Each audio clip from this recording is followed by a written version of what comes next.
Mandi mandi. Hoi mandi mandi soren soren kisku kisku baske baske. Alea do bako bapla ona do. Mane nyel nyepel kate to bang huyuk arki. Oh nyel nyepel kate do tahle gotai ge bang nungka ko anggir badak kana ona ko Ona huyuk ko do kana alada bang. bisoy kana. Ona do anggir kate ko chalak kana. Nyel nyepel kate do bang je maji gode tate jahan nyel nyepel sarsagun bapla jahan ko leida. Ha ha. Ona hate do paris paris do bang huyuk. Oh tahle gotai ge nyel nyepel kate do bang huyuk kana anggir kate ge ko hui coyeda. He. Oh ona ko badai reya tahe kana. Ape pata sej do barti kate ado hui idi kana to. Ar iya Hugli ar iya noa cek ko metak kana Nudia. Ona koren do arho barti. Onte do samaj bole jahan jinis Ha ha. nya sistem Hoi hoi. banu unak tak dar. Ona karon tege onda do ona ko do factor bako moneya arki. Ar note iya sej mi total Odisha sej hon ka henak gea. Ar nitok do bay bay te nyelok kana ha ala sej ho bolo hej ekana. Ona do huyuk gea. Do ona renak ge miteng adi koड़ा sahih mane ketej sahih ane an ari bang benaw lekhan onka do hui idi gea. Mid katha re men gana abo समाज rena baber te ge bhilu gea to. Jaha khatir noa ko daba lagit te hor bang ko odoko kana. Ekdom. Ado ona ko daba lagit ge niken hor do ha laha huyuk kana. Barpe din habi onkanak miteng bicer chalawna. Acha. Okare ona do? Nit habi ale ona Purulia re. Ona do chedka bicer na? Bicer do nit habi do cancel pahta sej ge ha bicer do laha kana menkhan unkin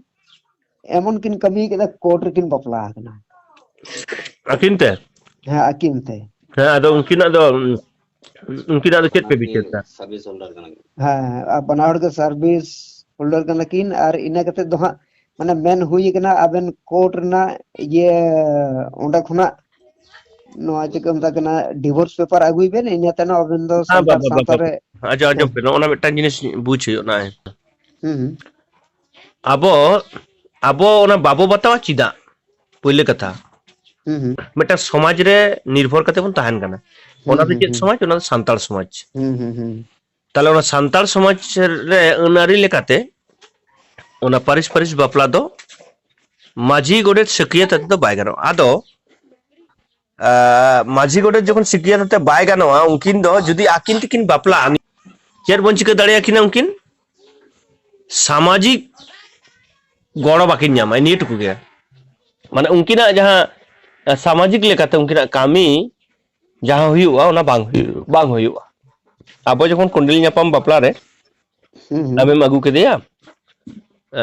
tale unku panja tesaw huina gonpon raput huina tapore unkina mone horak jaha kami itu sindur kami ona ko huyuga. Kintu unkina khetre re ona do bako sikriyata. Actually jaha dhara kana arki. Ado unkin akin jahan leka kin tahena ona do kin tahe dare onde do bapa ko bako leya ar ye ho bako leya. No ona meten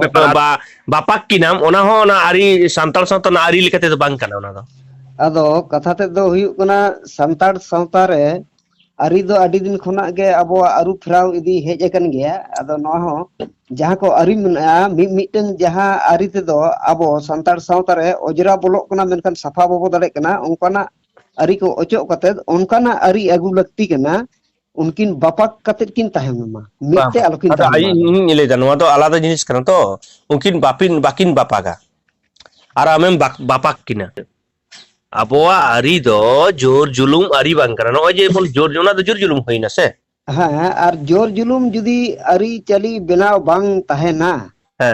Enkhan nokana etketore do samang idi gea sawta do rilemula mente do bai ba ona onka do bang kan tabna ari onka do bang kana. Ado ona abo bu jajira change tege huyuk na bang change lekan noka hui idi gea. Bang oke. ongkan ari do bang kan tabona no ona geto ona khatir geto abu do nuna soresa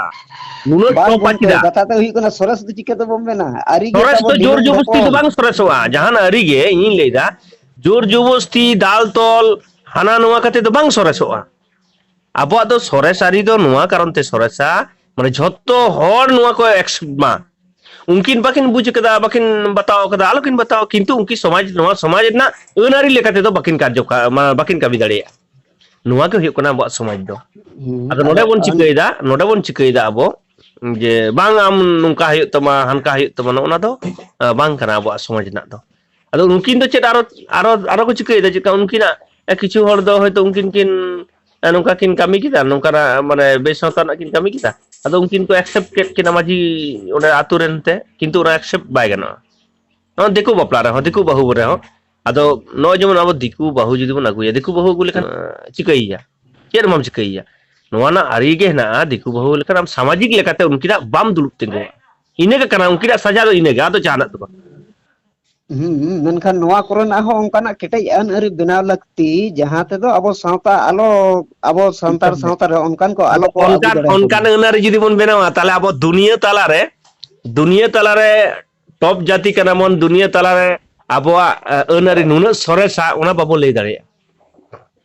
एनखान नुना सोरेसा ओना हो बाबो लई दड़े चेदा नितो हो सोरेसा जेतो उनको अबरनी को अगुई कोता बोना अबर सावता रे माने दोगला को हपन ओकना और उनको कुठन अबो संतार निरोड सावता नि हपन रे आरो को जामाय ओकना हम दो बा आतो ओना खातिर के तो आदो ओना ओंडे नोडे कथा ते हुई कना इन तबन हा नोडे मिटन दिकु कुड़ी एगु किदिया आदो गिदरे कोड़ाय हराइन तिnya से कुड़ी हराइन तिnya आपे से चलाव कते जामायन तिnya एकदम पूरे निरोड सावता रे हैं ठीक अडी चरम ले सावता रे ना बड़ी और संग बा पठे हो खोड़न एकदम आदो नोआ हो अडी चेरा हपराम को लई हिटो कदा बेना हटो कदा ओना खातिर नेल में जखन नेल नेपेल हुई से जुदी नेल नेपेल उनी कुड़ी इदरा होइना ताले को माने उनिया 14 पुरुष को पंजाया आ जुदी नेल नेपेल बांग हुई कान तया जखन उनिया जखन जहां रे जावाय आसे उनिया जतो बुटे को पंजाया पंजाटा सा मांग ओना रेना को बचा जे उनको जखन ओना को आजम सेदाय हर दो चेरका ओना जखन को आजम थाई आसे जे नुई आज बाबा हा से आयुवा चरित्र बांग ठीका उनी कुड़ी गिदरे दो ओंडे दो बाय ओड़ा दाड़िया बाय कोड़ा चोइया उनी नुकु पंजाटे सा मांग रे को लिया बा ओना अनरी नितो ओना अन अरी कोरना इजे को जतो माने आत चाबा उतर ताले आदो सावता जुदी बाम मनाव खान दो ओना दाला विषय कना अबो जे दाल तोल कते सावता रे दाल तोल कते जे नुंका हाना नुआ कोराव कते माने उनका सावता दो बांग कान ताबोना ओना को बुझियो दाल तोल दो बांग आइन ते उनी बढ़े हियो हे आइन मत उनी दो बाय सपोर्ट कना आइन माने उनी दो आदो बाय सपोर्ट कना आजा कामी आम दो आम लेका के तहन में आम दो आम लेका के तहन में आले दो भेजाल जिनिस नोडे बाले मेसा बस चबायना आदो ओना दो झतो हट ठेन गे जखन उन तीरे कार्यकारी उन आदो गोमके कथा ते दो हुई कना नोआ ओने हा मिटन होते ते माने चलाव नाय उनी हा बाको सेट ले दिया आपे पाटा से रे आदो उनी को भेगार कर दिया ताले नते इन को भेगार कर दिया एनखान आले ओने भेगार ग्रुप तेगा आर मिटन सावता बनाव दी कना जहां दो हुई कना ओना दो माने बकल बोडे सावता ताले नोका कते उनको बकल बोडे होड़ हो तो को बढ़ती इदी तबना बढ़ती आको तो बढ़ती को ताले खान नते हम मत आरो को हे इदी हा बा ओना खातिर के तो हापे ओना खातिर के तो संताल सावता चेत कना ओना खातिर के तो बडाई हुआ संताल सावता तिना गाहिरा ओना खातिर के तो बडाई हुआ नो ओना को माने ओना दिनम दिन जुदी बांग गालमारावा आबो तो होड़ बन एटा ट्रेडिशन माने एटा होड़ बन पांते कर कोसे पंजा कर पवन हिंदू रेन होड़ उनकुआ तायनम बन साब का तबन दड़ कदा उनको तायनम ते गुयुर नोना अदो ओनोडे खन होड़ जखन बाको साहा आम जहां लेकन गे आरे अगु आम तेज मेटा जिनिस नेल ताबन पेसे उना किछु होय करा होड़ का फांसी कर दे करा उना नाहाचार खून करा भी चाबा कना मासे लई ताबन पे मा चाबा कना कि दुनिया रे फांसी एन में गुली गोजेट को फांसी एट को जेलो कना को जबत जीवन कना उना किछु होय करा धरती रेना नवा नवा भागे नापाय जिनिस चिदा मानमी बाको नापाय डाहते बाको डालाव दाड़े को कना चिदा नवा ना कारण दो होय कना नोना सामाजिकता जहां दिकु हट टेन ओना चाबा कना नोना सामाजिकता जुदी चाबा से जहां तिने मतम करे जानवर को जतो हर तेहें मिट्टांग आम जानवर दो गोजे में से उन्हीं अंतर हो हर जोजम तो बाय बगिया तारुब आम गोजे गोज गोदे रहो से उन्हीं तो नेचर बांग चबाता है तेहें आबोरेन होड़ा माने आबोरेन बोलते तो खाली संतान दो मिली को तेहें धरती रेन हर को आछे नवा भारत दिसम रेन हर को ओने ओना नेचर हेज एकना माने नुइन खमचो या हनिन खमचो माने मानमिया जहां आचरण ओना खन को साइड एकना आरकी आदो ओना खातिर तेगे जहां तिना आम जहां तिना नय जेल मारंग मारंग को तैयार दा कोर्ट उन किछु को तैयार दा उन कोर्ट कचेरी ना चे दरकार करना भाई मेनका समाज बाको ठीक दाड़े करना माने चेल का नोडे दो झतो हर गे बाड़ी हर को दुड़ुब करना जहां दुड़ुब करना उनी हो बाड़ी जाय जहां बाड़ी करा उनी हो बाड़ी जाय आ जहां बिचार करा उनी हो बाड़ी जाय आ जहां दिसो में चलाव दा उनी हो बाड़ी जाय ओना तो एकमात्र आबो ठेन मेना मासे संताल हर तेहें भारत दिसो में चलाव मा जुदी बांग भागे और इन लिया मा भागे एकदम मेताम कनी मोने से मा आरी तेगे माने भारत दिसम भागे संताड़ हर भारत दिसम चलाव खान मातो राजनीति रे तिंगुन हुई और आबो मा नॉन बा बा राजनीति तो बाम दाड़ेया गोमके नाय राजनीति तो बाम दाड़ेया आर नोना चेत तो बाम दाड़ेया इन दो कथार नाई ले दा लेदी संताल हर जुदी सामने तेहें दिसम चलाव भागी भर को माया ताले खान गानो माने संताल मानसिकता हर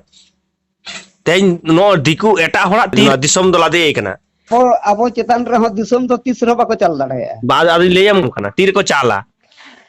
सिदु कनुआ डहारम बड़ाया उयहरम चेत कान तकिना अदो ओना डहार अपना सिदु कनुआ डहार ते जुदी आबोरेन संताल हर बाको लहा बांग बाको लहा खान दो जय बनुआ नो इया पतियो नो दो इया व्यक्तिगत पतियो कना इया व्यक्तिगत पतियो कना सिदु कनुआ डहार जुदी आबो संताल हर बाको अपनारा ताहले नोआ दिसम रे शांति बांग हिजुआ और आबो माने राज बांग हुआ चेर बांग हुआ सिदु कनुआ नोहन पुष्टो का गे सिदु कनुआ उयहर चिंता भावना तो कना आकिना दिसम किन खोज लेदा जे नोआ दिसम दो आले ले कानाले आले बीर बुरु ले मा कतले बनाव कदा नोआ चास जोग्गो हासा और नोडे ले चास बास कतले कामीना नोडे एटा दिसम होड़ा नोडे कोनो रेजुलेशन बांग चला ओना गे आखिना लड़ाई कना और नोडे दो को बाले बोलो चो कना तो आलेया दिसम कना नो ओना आलेया दिसम तेहें तीस तेहें फुरगल कते रहो आबो दिसम तो बांग हुई कना से ताले आबो दिसम जुदी हुआ तबे ना संताल को राज दाड़िया हाँ तबे नोडे ने जहां मिटन सिस्टमेटिक हिसाब ते नेल गानो कना जेमन सीएनटी एक्ट और एसपीटी एक्ट ना व्यापार नोहा सरकार चेतन रे अनआरी जुदी बांग ताहे को ताले खान नोआ नितुम हो बाबो मेन दाड़े के उनकी लड़ाई कते रहो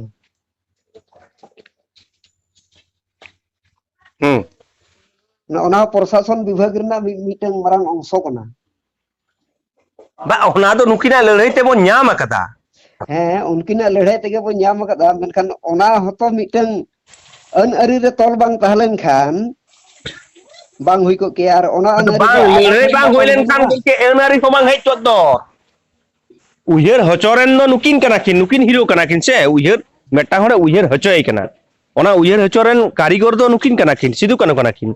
ताले नुकिन जे नय भारत दिसम रे नुंका मेटांग खोज किदा किन नुकिन है संताल परगना एक्ट तैयार एना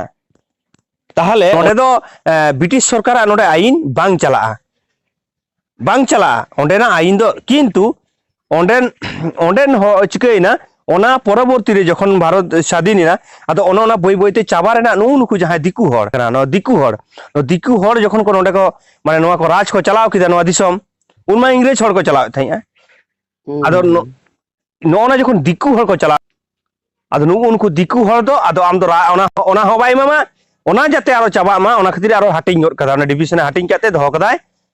दो काते आदो नितो दो नोनका ओना ना उयहर हो बाको दाड़िया कना नितो दो झारखंड रेन हर जे नोआ चेत कान तले बांग कान तले नोआ खाली आबो को जहां को बोन गालमाराव दा जहां को बोन कटे समाज निये बोन उयहर चिंता भावना कना उनको के खाली बोन बुझ दाड़िया कना जे सीएनटी एक्ट से एसपीटी एक्ट चेत कना मेनखान आधार सर तो ओना ना माथा बेथा बन तकवा अरे उयहर बाको उयहर दा माने आयुरिया कना उनको बाको उयहर दे जे दिसम मेटांग दरकारक कना दिसम मेटांग दरकार दिसम बांखान दो आम बाम बंचा दाड़िया दादा इया व्यक्तिगत उयहर कना इन जहां बुझ कदा तबे ओना को तो बांग कना बाबो लड़ाई तो बांग कना आबो लड़ाई तो ओना दाबी कना एकदम